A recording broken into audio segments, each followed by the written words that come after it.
Well, good evening. And welcome to our last night of the service. This week has gone by very quickly, so we're glad that you're here for this last night. And we invite you to take your hymn books as we stand. Turn to number 391, I Am Resolved. I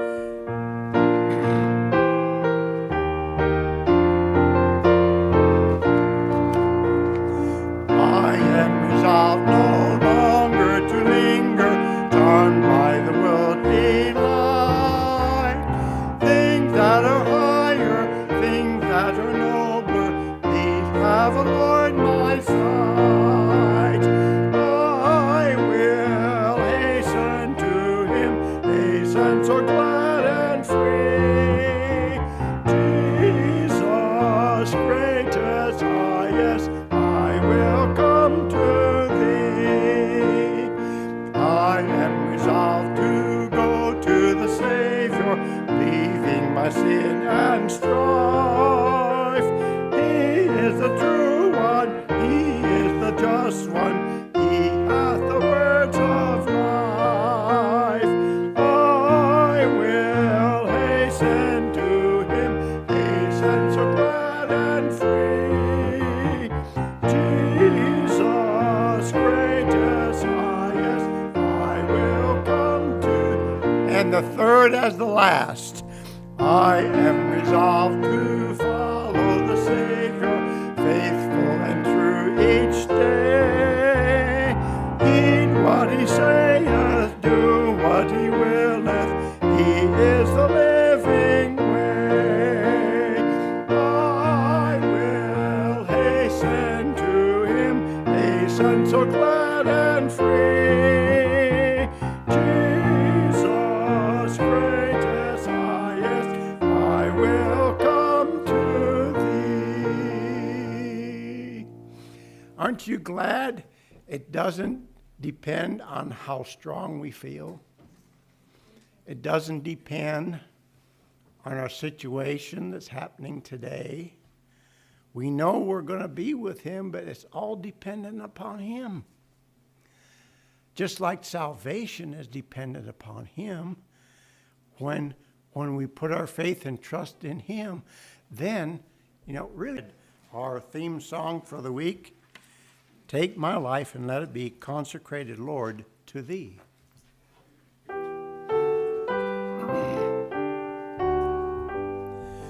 Take my life and let it be consecrated, Lord, to thee.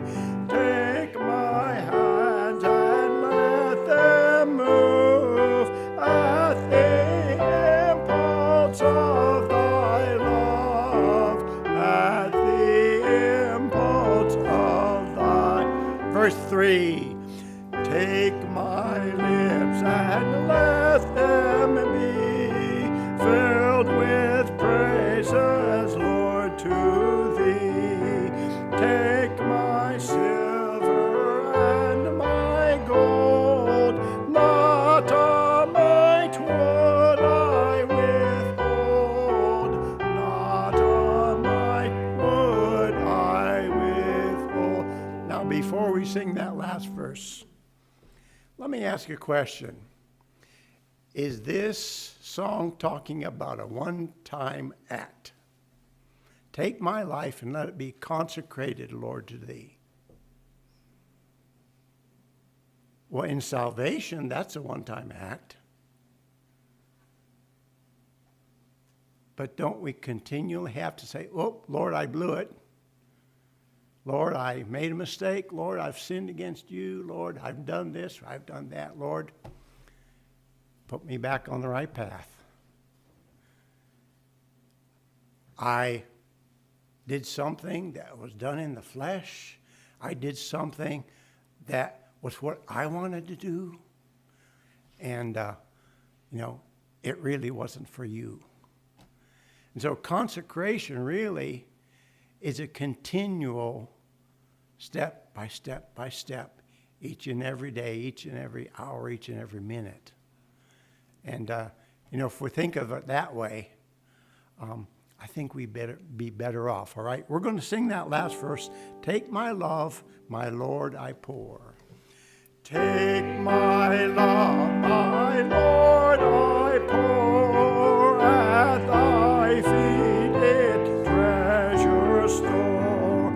Take myself, and I will be ever only all for thee, ever only all for thee. Pastor.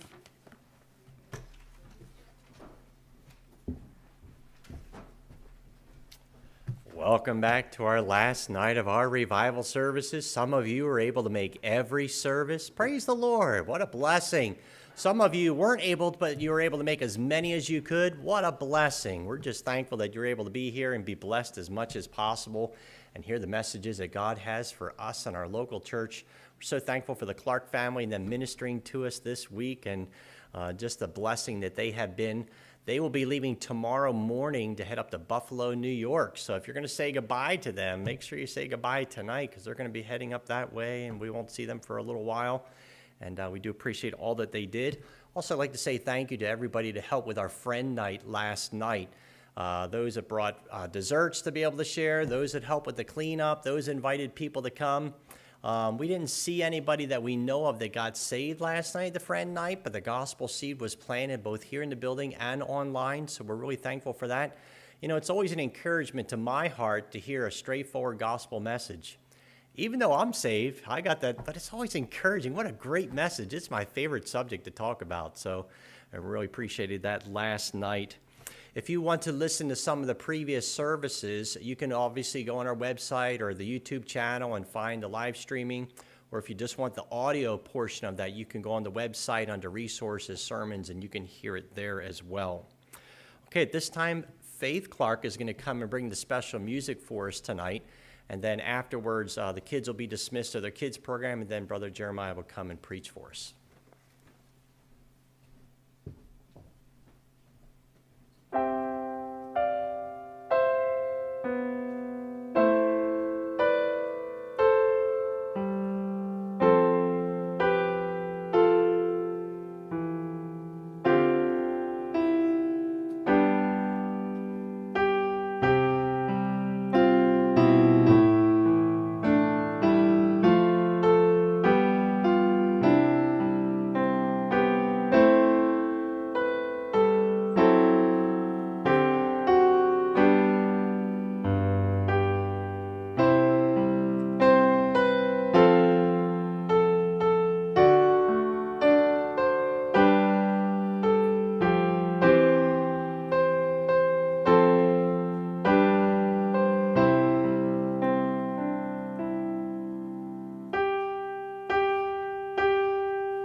right, as the kids are dismissed, we want to say thank you for having us here.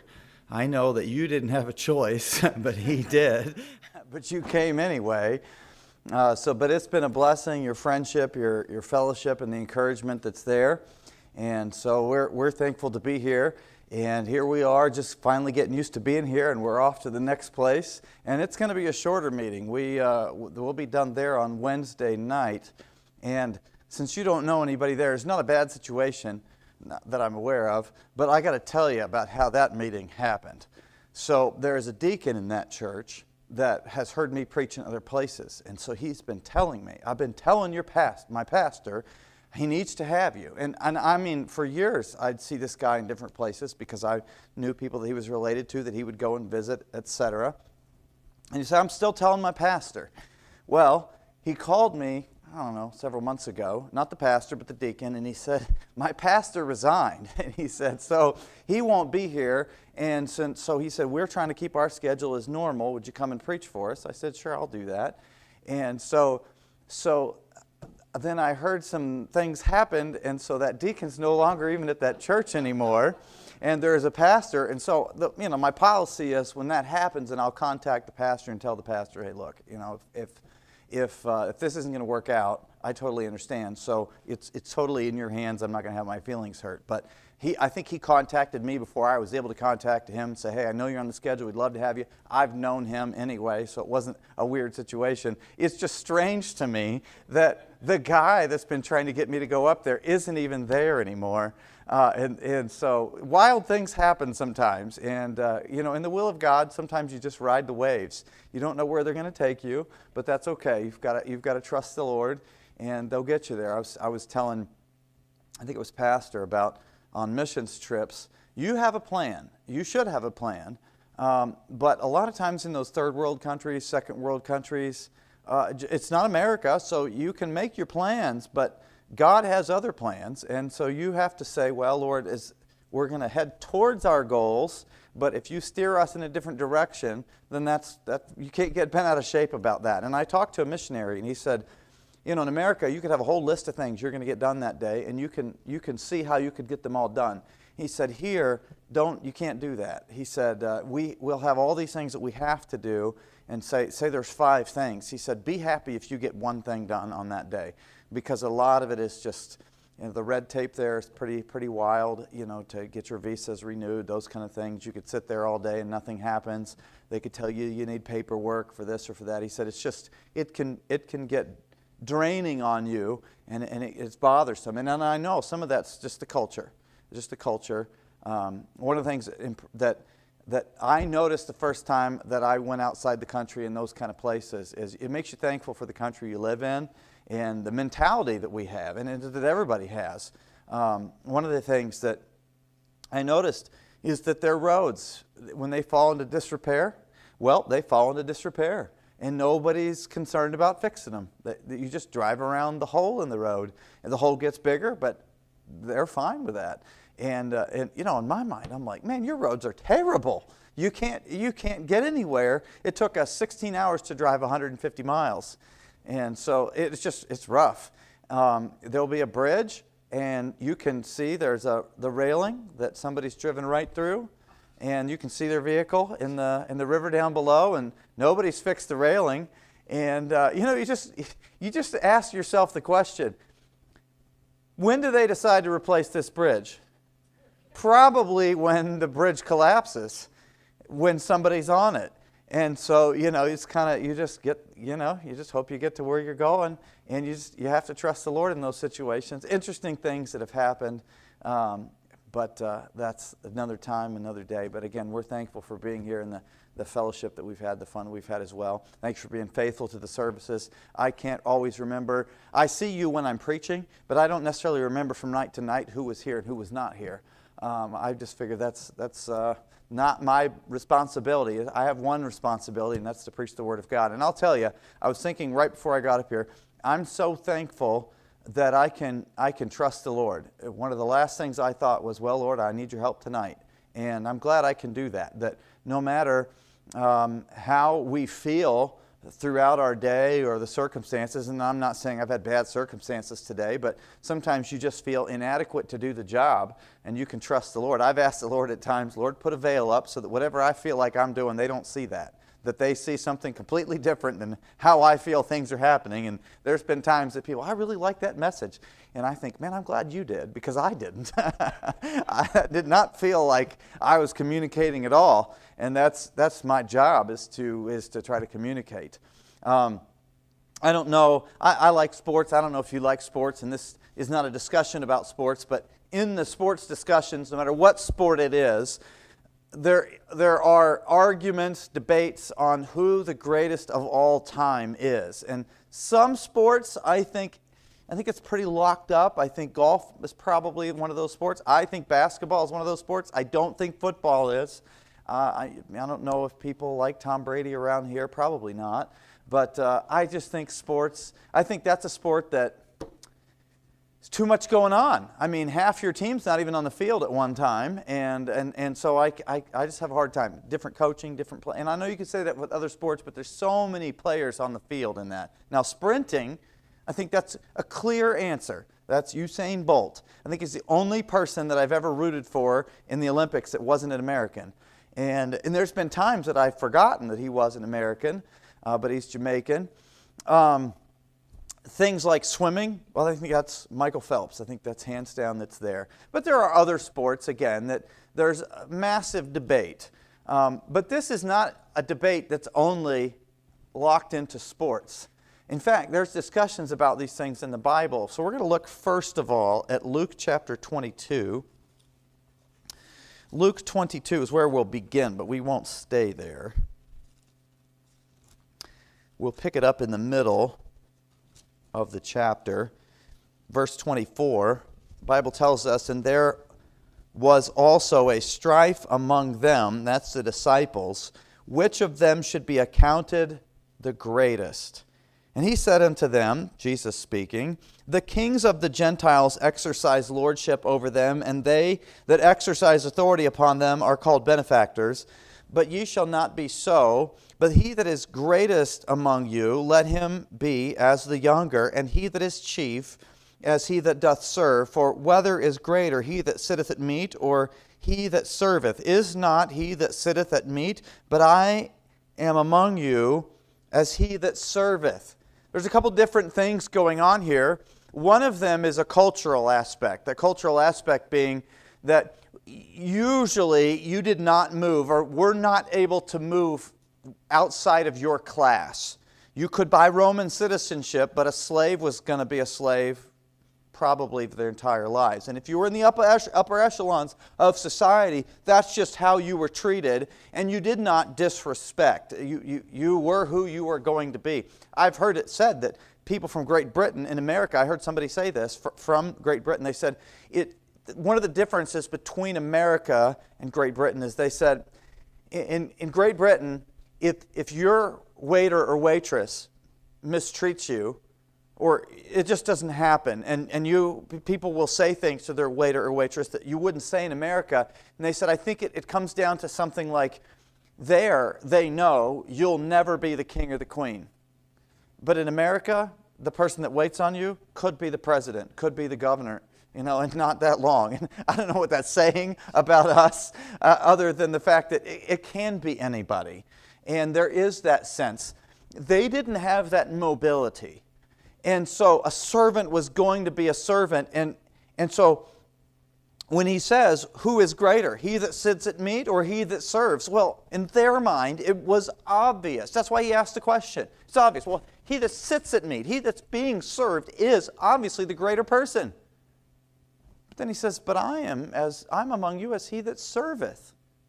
And so that really had to work on their minds.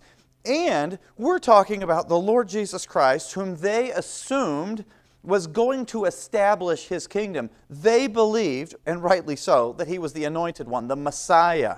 That's why they called him the Christ. They thought, though, incorrectly, that it was at this time that he was going to establish his kingdom. And I think that they were probably logically deducting correctly that who is he going to be his advisors or the people that sit in the thrones around him? Well, it's obviously going to be the 12 disciples, right? I mean, those are the ones that were chosen. Those are the ones that he was discipling. It wouldn't be anyone else. And so, okay, so we're the 12, we're going to be the 12 greatest. Well, among us, who is going to be the greatest? Can you imagine their discussions? They wouldn't want me to know, but I would like to have heard those discussions. I'm sure somebody said, well, when we were sent out, I preached to much greater crowds than any of the rest of you, so it has to be me. And somebody would say, well, sure, maybe, but I cast out more demons than you did, and I performed more miracles than you did, so maybe it's me. And maybe somebody else said, well, Matthew, he was a tax collector, so maybe he had large sums of money that he could give. And Luke might have said, well, look, I'm a doctor. That's where I'm going to be. And on down the road. John might have said, well, I'm closer to him than any of the rest of you are. And Peter might have said, well, I give the most right answers. And somebody said, you give the most wrong answers too. I don't know, but I'm sure that there was some poking and I'm sure there was some bragging involved in this discussion. Jesus gives them a good answer, but I also think that he shows them a great answer because not too much later we're in a different place in a different time, but not too much further, and that's in John chapter 13, and that's where our text is tonight, most of our text. As you know, I don't normally have people move around, but we're going to have to do a little bit of that tonight. John chapter 13, verse 1, they were on their way there, in Luke 22, to this final Passover. In verse 1 of John 13, now before the feast of the Passover, when Jesus knew that his hour was come that he should depart out of this world unto the Father, having loved his own which were in the world, he loved them unto the end. And supper being ended, the devil having now put into the heart of Judas Iscariot, Simon's son, to betray him, Jesus, knowing that the Father had given all things into his hands, and that he was come from God and went to God, he ariseth from supper, and laid aside his garments, and took a towel, and girded himself. After that he poureth water into a basin, and began to wash the disciples' feet, and to wipe them with the towel wherewith he was girded. Then cometh he to Simon Peter, and Peter saith unto him, Lord, dost thou wash my feet? We see here some of that dilemma, that you're greater than me. You should not be doing this. I am very uncomfortable with this situation. And Jesus answered and said unto him, What I doest thou knowest not now, but thou shalt know hereafter. Peter saith unto him, Thou shalt never wash my feet. And Jesus answered him, If I wash thee not, thou hast no part with me. Think fellowship. Then Simon Peter saith unto him, Lord, not my feet only, but also my hands and my head. Okay, Lord, if fellowship is what's happening here, well then wash everything. Clean me. And Jesus saith unto him, He that is washed his entire body, is clean, needeth not only save to wash his feet, but is clean every whit. And you are clean, but not all. So one of the things he's teaching here is, Peter, I'm teaching you about becoming clean from sin. I'm washing your feet as a picture of that. And Peter says, well, wash all of my body. And Jesus is saying, no, Peter, you have been washed entirely. You've been saved. You only need to wash your feet. When we sit down to eat, especially when we teach our kids, wash your hands, and we wash our hands before we eat, and we wash our hands a lot. Why? Because we know we've picked up germs, and they get dirty because we do things, and so we do that. But we don't wash our entire bodies multiple times a day. That doesn't make any sense, because we say, well, we're not perfectly clean, but we're cleaned. All we need to do is wash our hands. Well, in their day, they were walking in sandals, if they had them, and on dirty roads, their feet were dirty. And so you didn't sit down to eat and wash your whole body, you just washed your feet. And he is applying this to salvation and fellowship. He's saying every time you sin, you go out through each day and get dirty. You don't need to get resaved. You just need to wash your feet. You just need to be cleansed. And so he's giving pictures inside of pictures, but that's what he's saying here. And then verse 11, it says, For he knew who should betray him, therefore he said, You are not all clean. Because he was speaking of Judas, obviously. Verse 12, so after he had washed their feet and had taken his garments and was set down again, he said unto them, know ye what I have done to you? Again, he's talking about this bigger picture of him serving them. He says in verse 13, ye call me Master and Lord, and ye say, well, for so I am. If I then, your Lord and Master, have washed your feet, ye ought also wash one another's feet. For I have given you an example that ye should do as I have done to you. Verily, verily, I say unto you, the servant is not greater than his Lord, neither is he that is sent greater than he that sent him. So he says to them in verse 13, if you call me Master and Lord, you say, well, you're correct. I am your Master and Lord. That does not change because I washed your feet. You're right. This is also showing them something because, okay, I got to be honest with you, I don't really like our education system today, and I'm not just talking about the state educational system. There is time for people to sit down and be lectured. There is time for book work. There is time for reading. But I feel like that's geared to a certain kind of a person that I am not. I could not wait to get done with school. I remember my first year of college thinking, why am I here? This is, of course, I was surrendered to the Lord. That's why I was there. But I'm thinking, this is not my thing. I thought I would never go to college. And here I am sitting down for hours a day listening. I'm much better learning by doing and someone coaching me through something. And most of what I have learned have been that way. I've learned that I would sit in chapel in college and I would listen and take notes. I wanted to remember what I was listening. I paid attention. Only my freshman year did I ever struggle with sleep, and I fought it hard. And then after that, something changed, and I was fine because I was there for a reason. But I can tell you that I learned later, after I left college, that I would listen to chapel messages on the podcast that the school has, and I would remember much more from those chapel messages while I was doing something, usually outside, working. I could remember more, and it's something about what I was doing. The reason I say that is to say, in these days when a master, a rabbi, a teacher would take men as his disciples, there was time for them to sit down and for him to dictate to them, for him to teach them something. But much of his teaching, which is why they would live with him and move around with him, much of his teaching was showing them how to be, how to live. And these are the things that he would do. That's why he served people, because he was saying, you ought to serve. And here he's saying, look, I am your master, I am your teacher. And if I am your master and teacher, then yes, you should do the things that I have done to you. These aren't anomalies. I'm not just doing these things because I'm bored and I need something to do. No, I am teaching you that when you do go out and lead, you are to lead by serving, because you have it backwards. Greatness is not your goal. Christ-likeness is. Service is. We shouldn't be seeking status as they were. They thought the goal was to be a great one. That's what everybody else's goal was. And he says, no, that's not even my goal. Jesus said in Matthew 20:28 that the Son of Man came not to be ministered unto, but to minister. What an opposite paradigm. I know our government says that they're going to serve us, but that doesn't always work out that way. And many people that want those positions want them for the wrong reasons. And that just shows what is bound in our hearts. And I will see some things here in the future. But so then he shows them here, what are the characteristics of a servant? These are the things that we ought to be emulating, because greatness is not our goal either. Christ-likeness is. And so what does he show us here in chapter 13 about what a servant is supposed to be like? What are these characteristics? Well, verse 1 tells us, now before the feast of the Passover, when Jesus knew that his hour was come, that he should depart out of the world unto the Father, having loved his own, which were in the world, he loved them unto the end.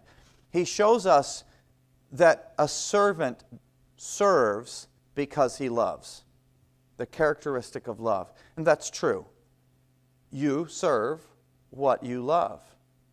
I know that Pennsylvania is known for being a state of hunters. And I don't know if a lot of you hunt, But I've been told things like the first day of hunting season is a day off from school. Now, that's true. It's true. Wow. Did the Christian school do that too? Wow, really? Was it because it just wasn't worth the battle?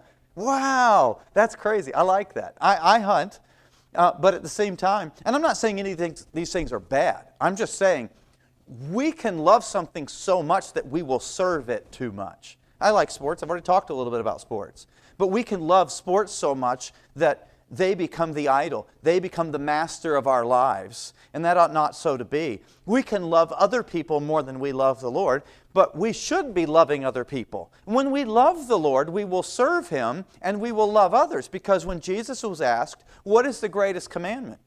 He said, love the Lord thy God. And the second is like unto it, love thy neighbor as thyself. Well, you will serve what you love. You love your spouse, you serve them. You do things for them. You help them out. You think, what can I do for them that would show my love to them? And oftentimes it's doing things for them. Sometimes it's that what they say, your love language. Well, my wife is a servant. That's her spiritual gift. She sees things about people and she has to learn how to say no. She even read a book, The Best Yes. And the best yes is no sometimes, is learning when that you need to say no. And I know that she loves me because she's always trying to do things for me to help me out. And that's great because I hate cooking and I like eating and she's great at it. And so that's one of the ways. But we love what we serve.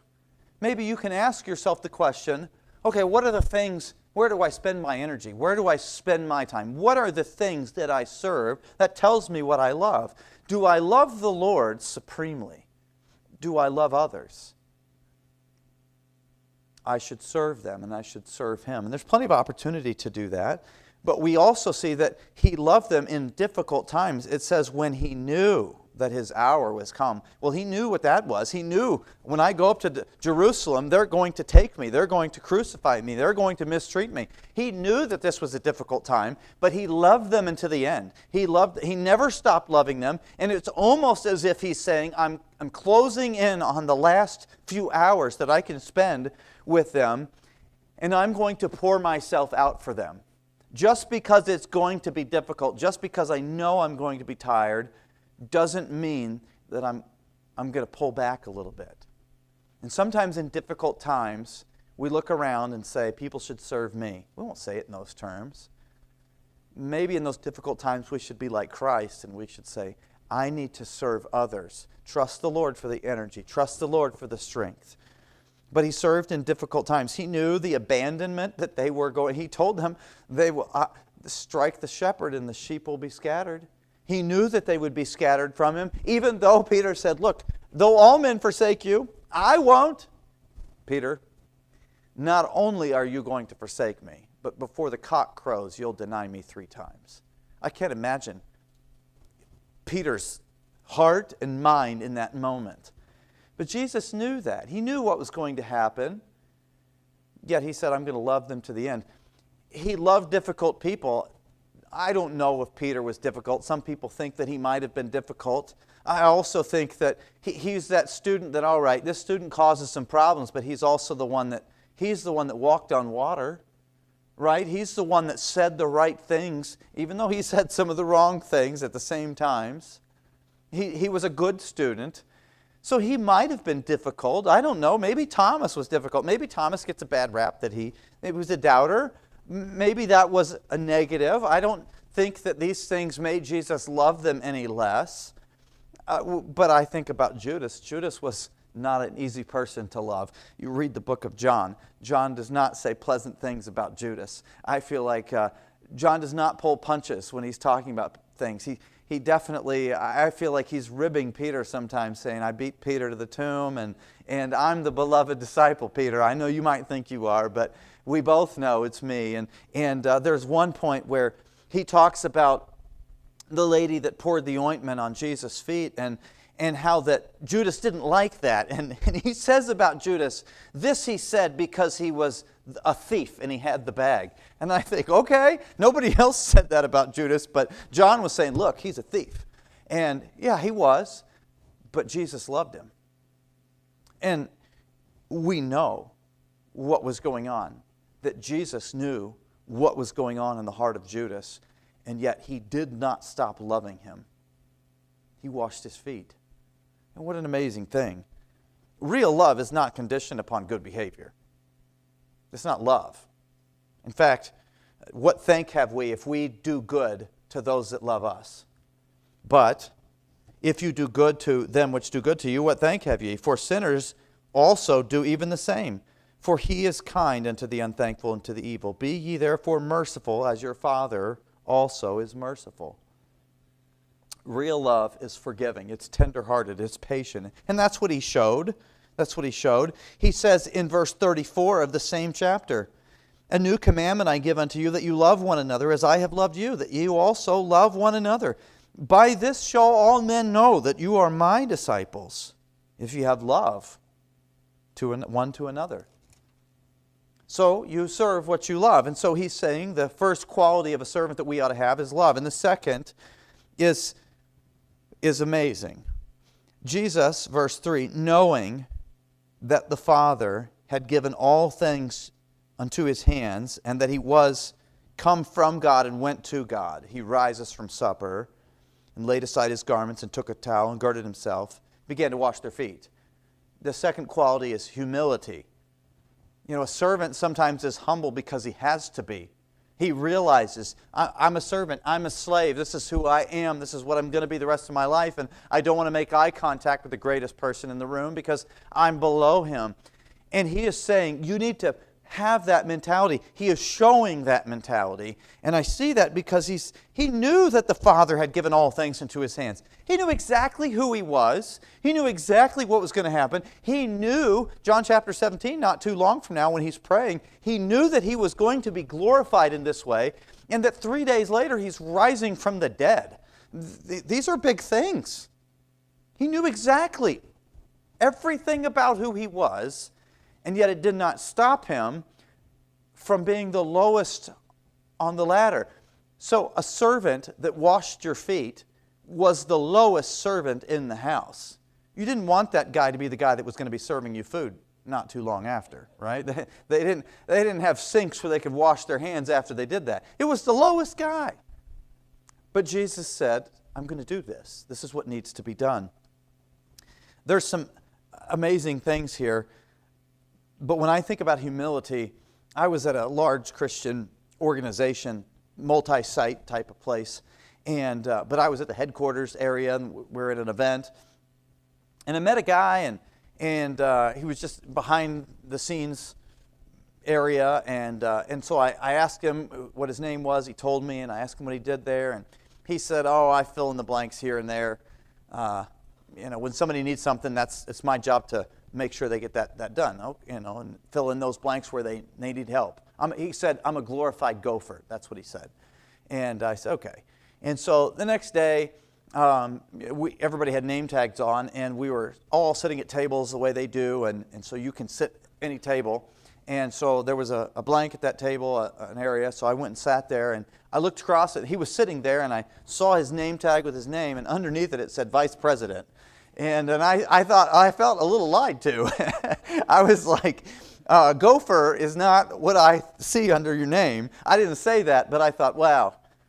It was obvious that he was avoiding his title because he didn't want me to think anything special of himself. And he could have said so many things, right? But he didn't. He saw himself as, it's my job to facilitate things getting done. I'm a servant. That's who I am. And I thought about that, and I thought, we need more people like that. And I've seen people that I would think, well, what is this person doing this job? They have more important things to do right now, don't they? Bending down to pick up a piece of trash and carry it over. They could have somebody else do something like that. But when I see this, there's some amazing things. And laid aside his garments. Now, I've tried to do a lot of research. I know that what we do know is that they gambled for them, prophesied. There was something inherently valuable about these garments. It could have been that they showed that he was. It could be what kind of clothes they were. Maybe they were a gift and so they were valuable. I don't know. Or it could have been the fact that this person is a famous person known throughout the world for the things that they've done, so it's valuable in that sense. Either way, he laid them aside, and it could be that there wasn't much left that he was wearing because he may have looked like a servant at that point. So in that sense, there's humility. But I can't get past two words that I don't think it's meant to signal this, but I can't get past them, and those two words are laid aside. For that reason, I want to go to Philippians chapter 2, because when I see those words, I don't just think he laid aside his garments. I think he laid aside much, much more than that. Philippians chapter 2, Paul is building a case. One of the things that I think he's doing is he's setting up a conversation that he's going to have towards the end of the book. In chapter 4 and verse 2, he says, I beseech Euodias and Syntyche that they be of the same mind in the Lord. These two ladies were apparently not getting along in the church. And I think about that and I think, wow, can you imagine if I came in here and named two people in this church that were not getting along? How uncomfortable every last person in this room would be. Because that's what happened. This letter was read aloud to that church. And he was saying, it's worth me saying these names to people that need to be getting along, because that is what should be happening in the church. They should be having the same mind. And I don't know what the debate was. There's thought that it may have something to do with them serving in the church and having some kind of a competition about who was better. Because we have this setup. Be of the same mind. Well, we see this here.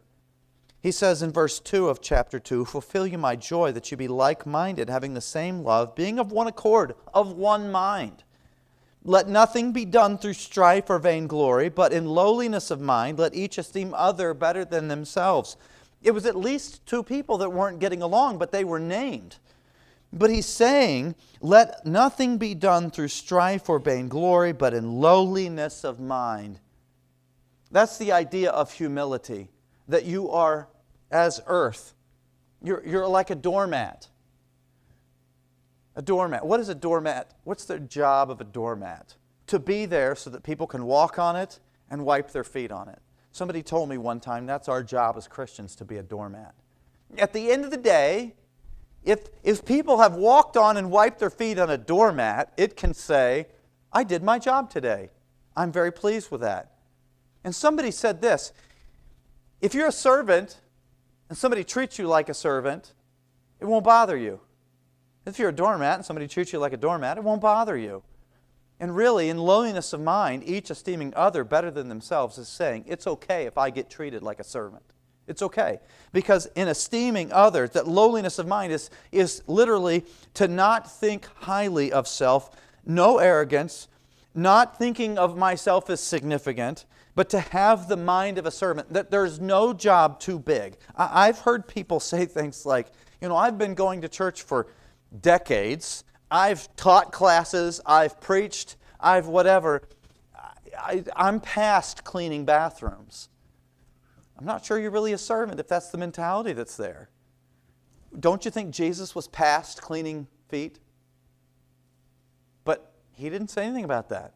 He just did the job that was there. There's something about you must be observant to be a servant.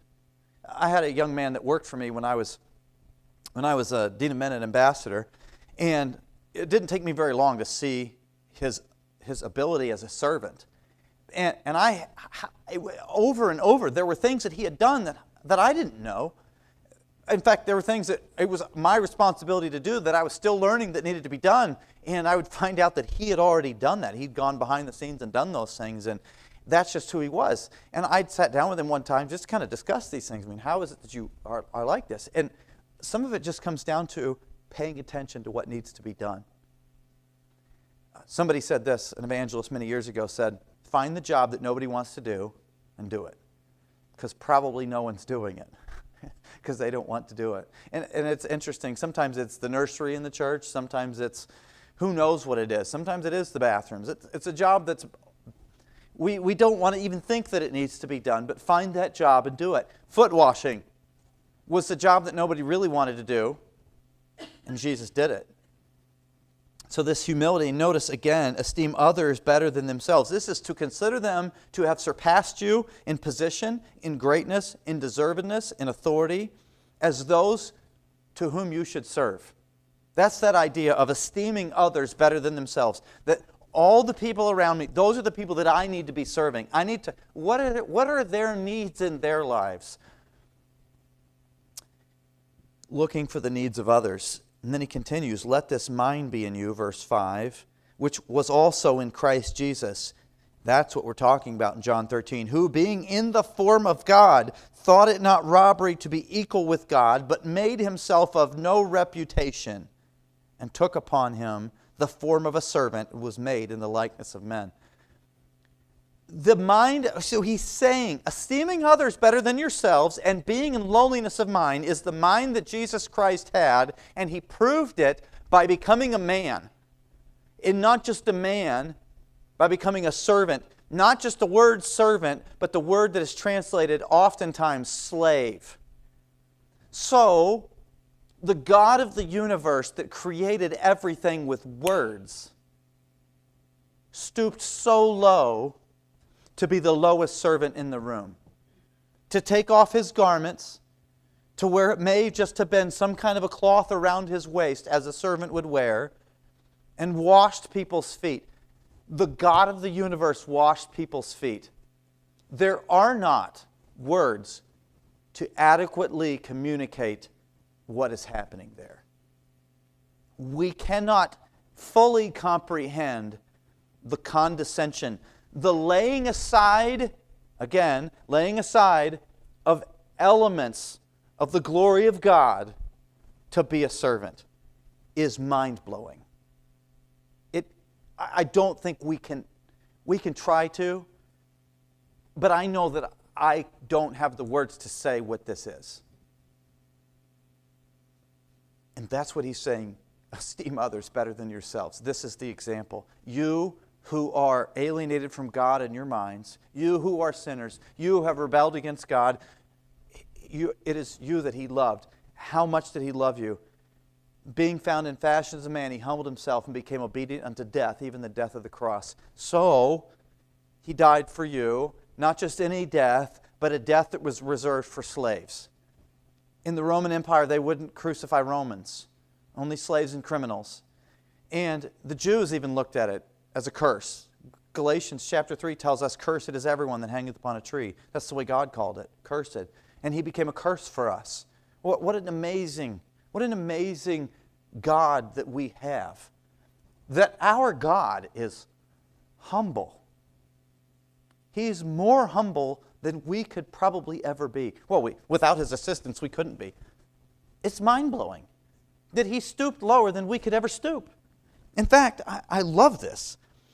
That when it says in verse 7 that he made himself of no reputation, that's a picture that in other Greek literature it was used, and it has the sense of a wealthy man who takes his wealth and he places it somewhere and leaves it never to return to it. So he's no longer wealthy anymore because he left that wealth behind. So Jesus made himself of no reputation. He took the reputation of being who he was and he placed it aside to become a carpenter, to become ridiculed as a child of fornication, to become a pariah that is being crucified, to wash people's feet. That is his humility. And can I say, he stooped to become a man? Yes, he's 100% God, 100% man. He's still a man today. He's still in human form today. Why else did he say, in just a couple of chapters later in the book of John, it's better for you, it's expedient that I go to heaven, because if I stay here, I can't be everywhere. But if I go, I can send another comforter. He will be with you, he will be in you. And when we see him, we will be like him. We shall see him as he is. But he is still in the form of man. And he knew that. He knew that that was a permanent choice for us. That's the humility of the servant. That's the example that he set for us. What an amazing example. And then go back to John chapter 13. John chapter 13. As he laid aside those garments, took up a towel, girded himself.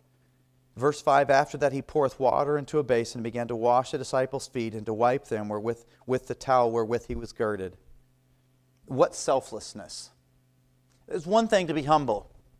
Humility is, I am nothing. Selflessness is, it's not about me at all. It's about you. Sometimes we get the two confused. Humility is, I don't think of myself as much. Selflessness is, I'm not thinking of myself, I'm thinking of others. And so he's thinking about others rather than himself. I want to ask the question, who washed his feet? No one. Whose responsibility was it? And somebody might say, well, it was the servant. Oh, well, what about the two guys that he said, well, you go to this place and prepare a room for our supper. Make things ready. Don't you think that not just reserving a room, right? There had to be a meal, right? There had to be those things. Somebody probably to serve the meal, right? What about somebody to wash the feet?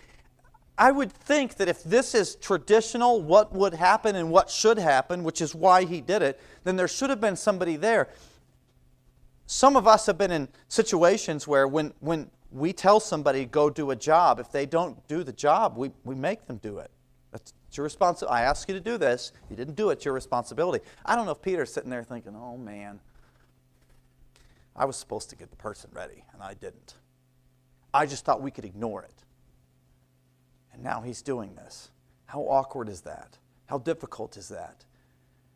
Another thing I think is, what are you accomplishing in washing feet? These feet are dirty, and he knows that they are going to turn right around and go out into a garden, not known for being clean places. And he knows he knows their feet are going to get dirty and not very much longer. The insignificance of washing feet, but the significance because it was important to him. He said, this is a job that needs to be done. This is a way that I can care for them. It's a way that I can say something that may not be important to them is important to me, and it will be important to them because of that. I'm going to take care of a little detail in their lives to make their evening a little better, make it more refreshing, whatever the case is, but he served them in a selfless manner. Self-image and status mean nothing in God's kingdom. That's hard for us as human beings, I think, to grasp because we don't think in those ways at all. Several years ago when I was working at the college, well, actually I worked for the college twice. And the first time my wife and I weren't married yet. We were both living off campus at that time. And that semester, I don't think I was living off campus. And during Thanksgiving, it's the busiest time of the year, or at least it used to be at the college. We only get 1 day off of classes during those days. It was just Thanksgiving Day. However, there was an event that night, a concert. There was a concert on Friday night. You had classes on Friday, and you had a concert Friday night. You had a concert Saturday night, and sometimes you went to a church on Sunday and had a concert there as well. And so it was my job to be in charge of the ushering and preparation of the auditorium ahead of time. And I think we had whether we had tickets or not, we had special seating. And so we had to seat people, and it was my job to make sure that happened too. So I had to be there early for the service. And we had an activity that morning that I had organized, and I had to make sure that it was set up, cleaned up, ran well, all those kind of things. So if you're going to get a Thanksgiving meal on Thanksgiving, it's going to be in the middle of the afternoon, and you better get there quick, and you better get out of there quick because you got to be to all the events. And so, not only my job and Thanksgiving, but I was also master's classes, so I was busy with studying for all those things. And so I had my schedule. And I'm single. I don't have kids. I didn't have responsibility other than me. I had my schedule pretty tight. That's just the way it was. And so I'm running schedule. I got things cleaned up. I'm going to go shower, and then we're going to go get the meal. And on the way out of the parking lot, I get a call from my fiancée, Janelle, before we got married. And she said, hey, we need this item. Sort of a non-essential, but it was something that they needed for the meal. And it was something that I wanted for the meal. And I had to go to the grocery store and get it. And I hung up the phone, and man, I wasn't upset with her. I was just upset that my schedule was getting messed up. I remember thinking, I don't have time for this. I've got all these things to do. It's going to make me late. Maybe I was planning on studying in that time frame. I don't know. But I just remember being totally upset about it, that I was other times, but really, I was not thinking about other people. I was only thinking about me and my schedule. And sometimes we can be like that. That it has to be in this box. We're not flexible. That's another characteristic of a servant. They have to be flexible. Because you just never know. My daughters, sometimes I ask them, can you go clean the bathroom? Can you vacuum this rug? Can you do this? Or mom does, whatever the case is. And they don't want to do that. They don't want to do it when I ask, and they don't want to do what I ask. And I think, and I've asked them, I said, does a servant get to choose? Do they get to choose what they do and when they do it? Somehow I think as we get older, that attitude does not change in us. And maybe there's a need and there's a call to the church, hey, we need this done. And we think, well, that's not for me. Does a servant get to choose when and what they do? It's an amazing thing that God does not force us. We're only slaves voluntarily. We only serve Him voluntarily. And when He says that you can hear the Lord say, well done, thou good and faithful servant, He's telling us you have an opportunity to be a servant to me and to those around you. You can say yes, but you can say no. And you may not hear well done because you may not have been a good or faithful servant. What opportunities that we have. He was a good and a faithful servant. As I look back at my life and the people that impacted me, I've had some neat opportunities. When I worked for the college, I was able to go to the airports and pick up many of the speakers. And so I've met some people that pastored large churches that were famous in our tiny corner of America, our tiny corner of fundamentalism. And I met those people, and some of them had impacts on me and some of them did not. But I look back on my life and I think about some of the people that made the greatest impact upon me. They're people that nobody knows. They did things that they didn't even think were that impactful. One of the biggest things I can think of is before I was saved, my family and I went to church, but we didn't go to that church. We didn't go to an independent fundamental Baptist church in those times. And I was invited to go to a youth rally, and I went to the youth rally, and at the end of the youth rally, they had just snacks, a meal, and they had sloppy joes that night. I didn't know these people at that time. I just had my plate, and I walked past the table and then handed them my plate to put sloppy joe meat on that hamburger bun. But I don't remember the words that they said, but I just watched that 5 to 10 second interchange.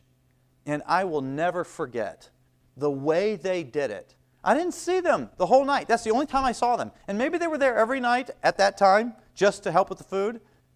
But I thought, in later years, those people were there to serve young people and to serve the Lord. They did not care what job they did. What they cared about was that they could serve the Lord in that way and they could serve other people. They didn't know me. I was a nobody. But I could tell by the way they did what they did that they cared about me. That impacted my life. Somebody said this, it's the little things that make big impacts. And being a servant is saying, what are the little things that I can do to love the Lord and to love others? With your heads bowed and eyes closed, the characteristics of a servant: love, humility, and selflessness. Maybe one of those is an area that God has spoken to your heart about. What is it that you love? Do you show the love of the Lord? Maybe it's humility. What an amazing example that our God gives us. That He is humble. And we must also be humble. Maybe it's selflessness. Not thinking of my own things, but thinking on the things of others. What can I do to help somebody today? And maybe God has spoken to your heart. If He has, and I believe that He has, would you obey Him? Just a moment, we're going to have a hymn of invitation, and when that happens, maybe you need to come to this altar and pray. Maybe you need to stay in your seat and pray, but you need to speak with the Lord and make decisions for Him. Lord, I'm going to be a better servant. Lord, I'm going to be more loving to you and to others than I have been. Lord, help me to be humble. Help me to be selfless. With your heads bowed and eyes closed, would you stand to your feet? As the hymn of invitation begins to play, you do.